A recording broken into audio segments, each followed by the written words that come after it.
This is Coach EJ, the brand. And Coach Aaron, the source. Guys, today's topic is a request from one of our clients, Jason Matthews.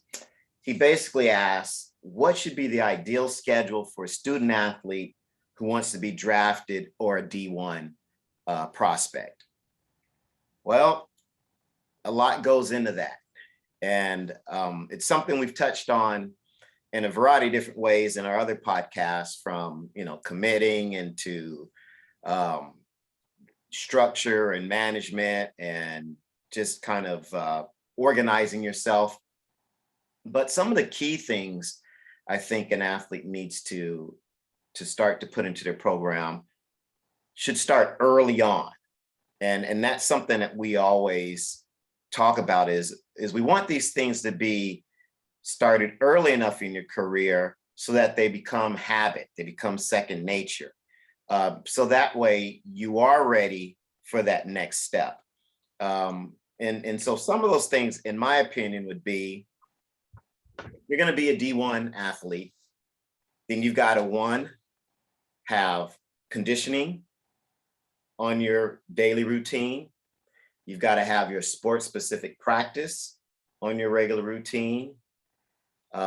And you got to have your rest periods in your regular routine.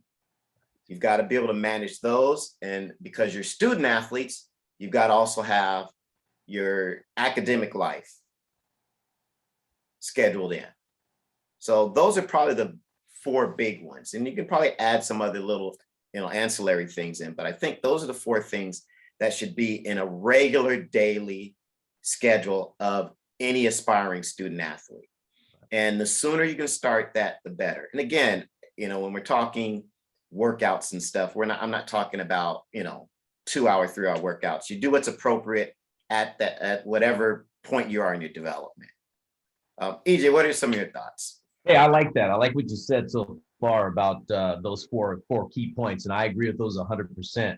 I'm going to add a couple, Aaron, because I think these are really cool and really, state of the age thing. These are things that you and I were doing, just, no one was really telling us we were doing them. But the mentality, the visualization, the before you get up, out of bed in the morning, meditating or relaxing breathing exercises, and then visualizing what you want to do successful in your day. And then when you quiet down before you went to bed, the rest period of letting your mind just kind of just be there. And that was more about, resting and breathing and visualizing and just slowing everything down so you could have a restful sleep. So that mentality of meditation, that mentality of breathing exercises, and also reading something that's positive, having something that's inspirational that will keep you going on those days that you're having trouble training. You just can hit, this guy here on YouTube or this person on Instagram, just to give you a little spice and a little bit more incentive for you when you're kind of struggling. Because every day, as you and I know this, Aaron, it's not easy every day, and you're not pumped up every day when you're training, and you're really trying to be a D1 athlete and be drafted. There's a lot of sacrifices, and at times, I don't want to use the word stale, because I think motivation is a key factor in that. But I think you really have to push yourself. And I found out during those days, I don't know how you felt about this, Aaron, when I was having one of those days where, I really need to push myself, after I got done working out, I sure felt a lot better. I felt better that I accomplished the goal and pushed through that day, because that would help me later when I'm having a tough day out there on the field. I could push through that because of that day of training I had. So I think that's the fifth thing. The sixth thing, Aaron, I think, is get away from your sport. Like, sometimes. Now, it doesn't mean stop your training. It just take a day off. If your body's not feeling good, just take a day off. Just take a day off and rest for that day until you get back to where you need to be. And that could go into that rest period that you talk about.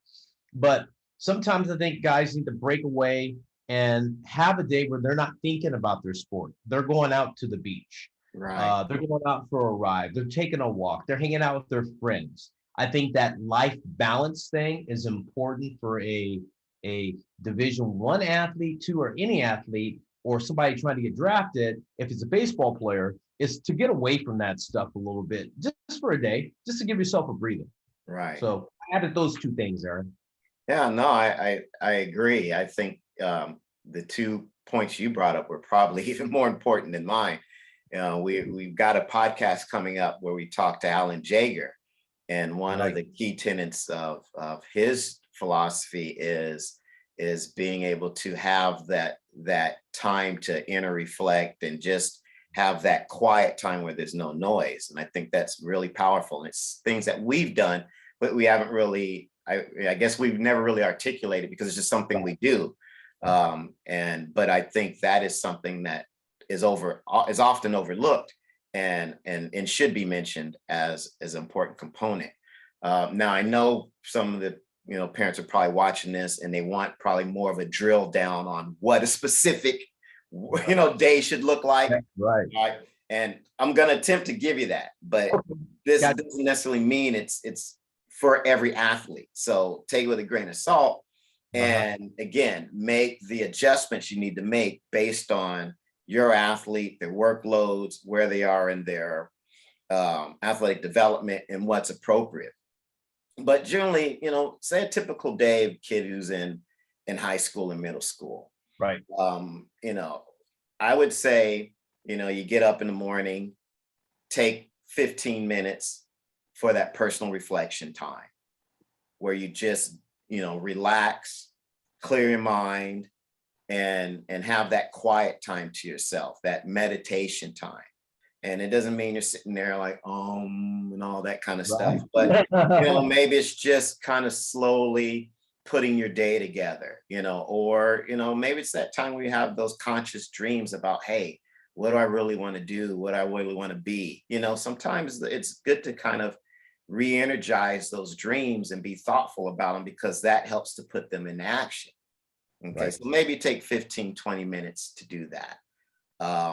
And then maybe during that time or after that time, you take a few minutes to stretch, to wake the body up, to loosen it up. Boom, you're off to school. You have your day at school. And then after school, that's probably when, if you're in a sport, you're probably going to have that in sport practice, right? And so that's when you have your in sport practice, and that goes for whatever time period it goes. Right. And what I would suggest is immediately after do your conditioning. Because if you try and do something else, it's always hard to get the body and the mind motivated to go again and do that conditioning. And again, that conditioning doesn't mean it's another hour, 2 hour workout.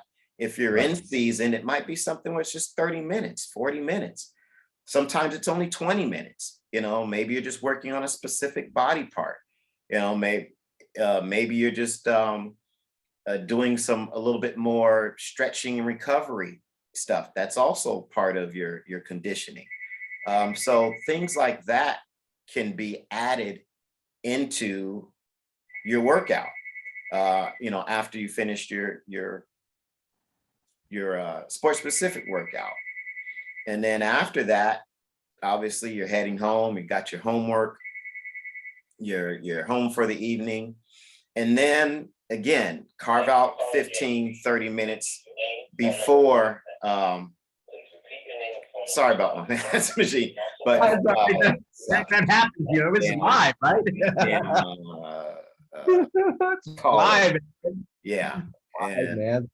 But anyway, after that, right before you go to bed or something, it doesn't have to be before you go to bed, but maybe take 15, 30 minutes where you have that decompressed time, where you're not, you're kind of not doing a whole lot. You're just relaxing. Could be another meditation period. It's like what you talked about, having that time to just kind of settle the body down. Again, after that or during that, you might do some light stretching, loosen up, and boom, you go to bed, because you're really prepping the body for that rest and recovery, which I really like. I mean, when I was training, I would sit in, front of the TV or read a book or something. I just stretch for, a few minutes, but I'd have that escape time, and it lets the noise settle down, Mhm. and then it makes it easier to go into sleep. Your mind's still not racing and going 100 miles an hour when you try to put your head down, and then you spend your half the night tossing and turning. Mhm. So, by taking your foot off the gas for a little bit, coasting to a stop, then going to bed, I think is good.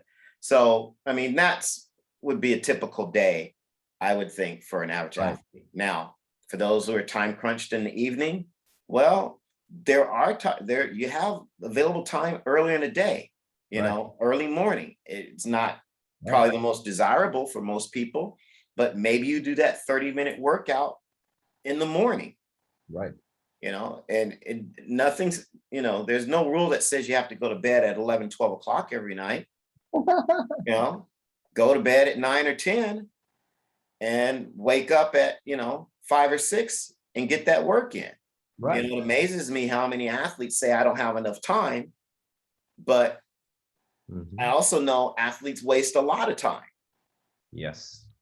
Yes. So, this is the discipline that needs to be established and nurtured at an early age, so it becomes your normal operating procedure. Then it's easier to make the transition to college, because basically you're going to go to college, and they're not going to split, and you've heard me say this before, they're not going to split practice in one day, conditioning in another day, then recovery in another day. It's not one activity a day, it's multiple activities a day. Mhm. And the sooner an athlete gets used to that and managing that, I think the better off they're going to be. Yeah. I agree with you. And I'm going to add one thing to our original points of those 6 points. Discipline. You said it. Discipline. It takes discipline to be that D1 guy or that drafted athlete. So I'm adding that to our front six. That make our seventh thing. There's something that you said here is really important. Before we wrap this up, Aaron, is um the training during in sport. I see so many guys that are trying to be at D1 athletes. They forget about training during their time of their sport. That's a critical time that I think they forget that they have to still continue to train when they're playing their sport. They just kind of like, okay, I'm playing my sport, I'm good. Yep. And Division One athletes, professional athletes, train when they're playing their sport. All athletes do that. And that's just one thing I just wanted to kind of end up on today, is that is a key element, a key point that gets left off the table a lot for those Well, I athletes. mean, look at the logic of it. If you're a professional athlete and you still train in season, why wouldn't you as a developing athlete? Correct. Really simple. Yeah. And I like what you said. No schedule. It doesn't do any good to have a schedule if you're not disciplined enough to follow it. Right. Work on that discipline, guys. I love it. And on that note, we're gonna end our podcast today. I'm glad you guys joined us. And again, it's Coach EJ, the brand. Coach Aaron, the source. We'll see you.